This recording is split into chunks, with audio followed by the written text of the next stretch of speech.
Aujourd'hui, en France, c'est environ 621 000 camions qui circulent tous les jours sur nos routes. On produise environ 27 millions de tonnes d'équivalent CO2. Donc il est grand temps de diminuer cette production de CO2. Nous avons dans ce rapport présenté 21 propositions. Ce sont des aides à l'acquisition pour permettre aux entreprises de franchir ce mur de l'investissement. Et puis le deuxième grand paquet de recommandations, ce sont des aides à l'usage.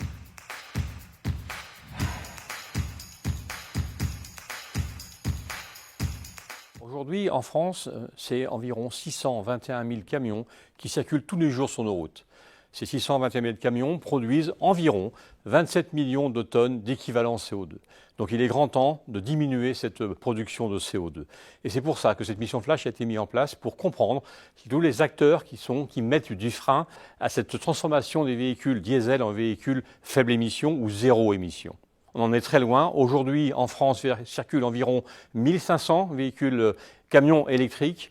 Nous avons dans ce rapport présenté 21 propositions. Ces 21 propositions sont décomposées en deux grandes catégories. La première catégorie, ce sont des aides à l'acquisition pour permettre aux entreprises de franchir ce mur de l'investissement, parce qu'un poids lourd électrique coûte 2,5 fois plus cher qu'un poids lourd thermique, et donc il faut l'accompagner. Il y a une prime, et le Premier ministre en a fait l'annonce. Nous accompagnons cette annonce d'une prime importante jusqu'à 100 000 € pour les poids lourds les plus importants. Et puis, nous souhaitons qu'il y ait un écosystème autour de cette prime à travers un fonds de garantie et à travers des prêts bonifiés. Et puis, le deuxième grand paquet de recommandations, ce sont des aides à l'usage. Pour n'en citer qu'une, je proposerai la réduction des péages autoroutiers pour les véhicules électriques, selon une trajectoire dégressive.